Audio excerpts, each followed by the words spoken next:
Hey there, this is John from Heroes and Legends, and Battle for Zendikar Spoilers just keep coming out. Today's the 5th official day of spoilers.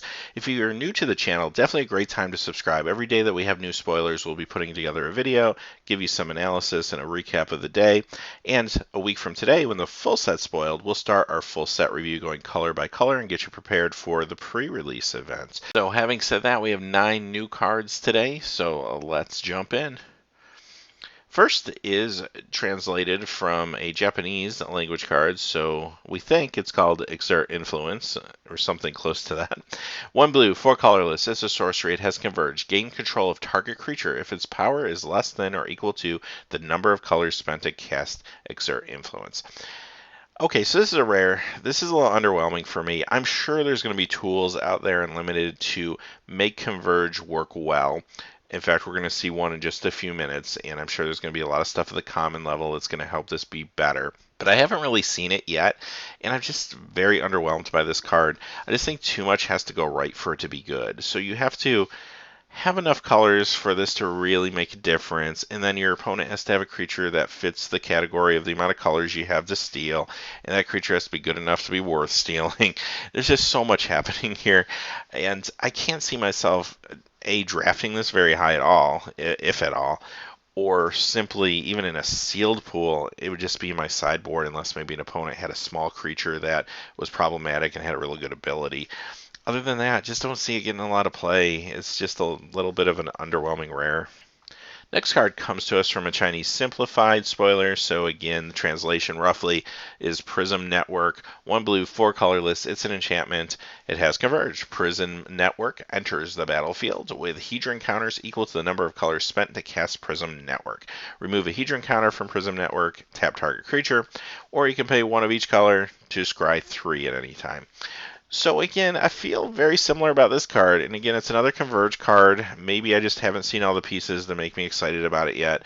But if I'm going to pay 5, I like the fact that I'm going to be able to tap at least 1 creature immediately. Hopefully, minimally 2 creatures in most cases in limited. But it just feels like I'm paying a lot for that ability. I love Scry 3, but that's only going to come into play late game at best, and you have to have 1 of each color. I mean, that's an awesome thing to have on the board if you have the means to do it, but again, it's just contingent on so many things working out for you. Much like the last card, I don't see myself drafting this very high or at all, and even in a sealed pool, unless I really have a nice convergence setup, I don't see myself playing it. Now, if I did have 5 colors and I could just plop this down and tap 5 creatures and get in there and then scry 3 for the rest of the game, yeah, it would be a fine limited card, but I just don't see it always happening. Now, having said that, we just played Modern Masters 2015, and they did give us tools to make at least sealed decks that were 5 colors that were very successful. So the tools could be there, and this could be okay and sealed, but that's about it, and that might be a stretch. Next is Transgress the Mine. Now this is a good card. 1 black, 1 colorless. It's a sorcery. It has Devoid. Target player reveals his or her hand. You choose a card from it with converted mana cost 3 or greater. Exile that card. So this is going to be replacing your Thoughtseize in Standard. So first off, I'll get that out of the way. Yes, this will be played in Standard. This is going to be fantastic to get information and then to go in and start pulling apart your opponent's hand. It takes care of Siege Rhino, it takes care of Tassiger, it takes care of most removal spells except for some of the real cheap ones that do like 2 damage or like a Reeve Soul, something like that. But for the most part, it's going to take out your removal spells as well. Love this card. It's going to be fantastic and limited. You could argue it's not as good as Thoughtseize, but it's good enough. It's going to be just a fine card for you. Next we have a column Firebird, 2 red, 2 colorless. This one's a mythic, 3/3 Phoenix, flying haste, and it attacks each turn if able. It has landfall. When a land enters the battlefield under your control, you may pay 2 red, 4 colorless, and if you do, you can return this card from your graveyard to the battlefield. This is a great limited card, limited bomb for sure. I love playing these for 4, and you get the 3/3 haste with flying and evasion. Awesome, and just the fact that late game, you have a chance to get it back, maybe reoccur it a couple times if you lose it. A fantastic card. As far as Standard goes, sometimes these type of cards make it into Standard. It just depends on the environment, what other cards support it. Sometimes this is a high end of a burn deck or an aggressive deck, but there's got to be a lot of pieces that I haven't seen yet to really make me feel like that's going to happen.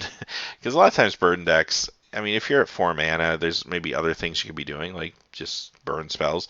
Or, as far as the landfall ability goes, if you're at 6 mana, you're really flooding out. It's not where you want to be in a burn deck. So maybe the right deck could come along at some point in the rotation, but for the most part, great limited card. Next we have From Beyond. 1 green, 3 colorless. It's an enchantment. It's also rare. It has Devoid.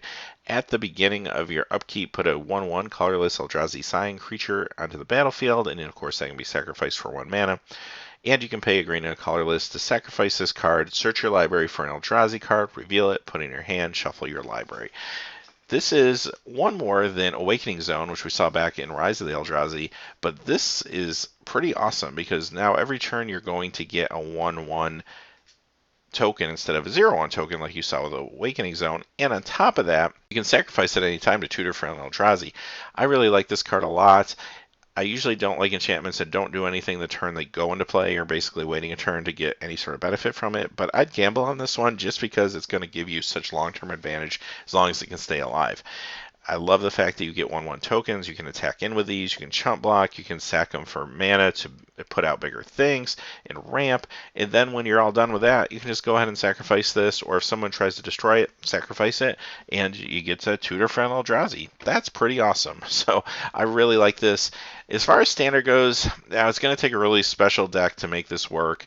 But it's not out of the question. Just the fact that it can sit on the table and make 1/1s makes it a possibility, especially in a standard environment where we're losing so many sets and the environment's going to get a little softer. But for sure, limited. This is going to be fantastic and limited. This is also going to be great in Commander for those decks that want to play Eldrazi or just play tokens. Just really cool. Next is a reprint. It's Sylvan Scrying, 1 green, 1 colorless. It's a sorcery, uncommon. Search your library for a land card, reveal it, and put it into your hand, then shuffle your library. So here's one of those cards that's going to help you enable Converge. This is uncommon, and it's sorcery, so it's a little slow, but it's a good card. On top of that, it's going to let you pull cards like the man lands, or if you just need any sort of dual lands, whether they be Khan's fetch lands or what have you, you can do that. So I like this card. This is a great inclusion in the set. I'm sure there's going to be something at the common level, or probably quite a few things at the common level that are going to help with Converge, maybe like a rampant growth type effect or card. And when we see that, I'll probably feel a little better about Converge. This, to me, isn't enough yet because it's at the uncommon level. So we have Brutal Expulsion. 1 red, 1 blue, 2 colorless. It's an instant. It's rare. Has Devoid. Choose one or both. Return target spell or creature to its owner's hand, and or it will deal 2 damage to target creature or planeswalker. If that permanent will be put into the graveyard this turn, exile instead. I really like this card. Couple things going on here. First, great tempo play that you get. You can either return a creature to its owner's hand, maybe save one of your creatures, or return a spell to its owner's hand, put them back a turn if they're playing a big spell like a board sweeper or something like that. Really like that tempo. And then the second part, yeah, you also get to do 2 damage to a creature or planeswalker on the board. That's not a bad thing. And I love the fact that you can exile the card if it goes to the graveyard. Just helps with your processors. And you notice that just seems to be a pretty regular theme with these Eldrazi's. Things are getting exiled quite a bit. Even the Transgress the Mine card we looked at a few moments ago, it didn't go to the graveyard. You got to choose the card and put it into exile. So all that's going to help with processors down the line. But having said that, very powerful card. You're going to see this played in standard, I have no doubt. A great limited card, just fantastic design. Really like this one. Next we have March from the Tomb. It's a black, a white, 3 colorless sorcery. This is another rare. Return any number of target ally creature cards with total converted mana cost 8 or less from your graveyard to the battlefield. Okay, so first off, they give you the 8 or less so you don't go super crazy with this and mill your entire deck and then put everything out at once. So they put a limit on it. But however, for 5 mana, this is still pretty good. I mean, at worst, you're maybe getting 2 creatures back. Maybe 3. You're still getting value from the card. So having said that, I don't know about standard. You'd have to have a really powerful ally deck for this to be something that works in standard, just because it's a little too conditional. But I definitely see this getting some value in limited if you have a lot of allies, if you're able to draft a lot of allies in a draft, or your commander decks that are going to be focused on allies. This could be a really cool inclusion. So I like this card a lot. It's on the fringe. I don't really think it will make it in the standard, but if there's a real strong ally deck out there, you never know. And our last card of the day is a reprint. It's actually an expedition. It is Misty Rainforest. So, of course, this is the fetch land that was originally printed in the first Zendikar and hasn't been reprinted since. But Misty Rainforest, it already has a pretty hefty price tag on it. This is a card that goes for around $70. So expect this version of it to go for quite a bit. But I will say the art is beautiful on here. It's maybe my favorite art piece so far from the expeditions that I've seen. There's still a few more to be spoiled, but I really like this one. I liked Flooded Strand and Steam Vents a lot too. So this is pretty cool. If I had to open a fetch land expedition or Shockland expedition, this would probably be the one that I would want to open just because of the art on it. So, well, having said that, first off, thank you as always. And if you haven't checked out our Patreon page yet, please do so. There's a link at the top right corner or else an annotation on the next slide. But even $1 would help us get better videos, better equipment, and get these out to you in a timely manner. So thank you for your consideration and checking that out. And as always, have a great day. Hey, thanks as always for watching. These videos are made possible by viewers just like you through Patreon. Please check out our Patreon page by clicking on the top right. Down below, we have more links to quality Magic the Gathering content. And if you're interested in seeing trading cards open that aren't Magic the Gathering, check out the link to our trading card channel, Heroes and Legends Trading Cards. Thanks and have a great day.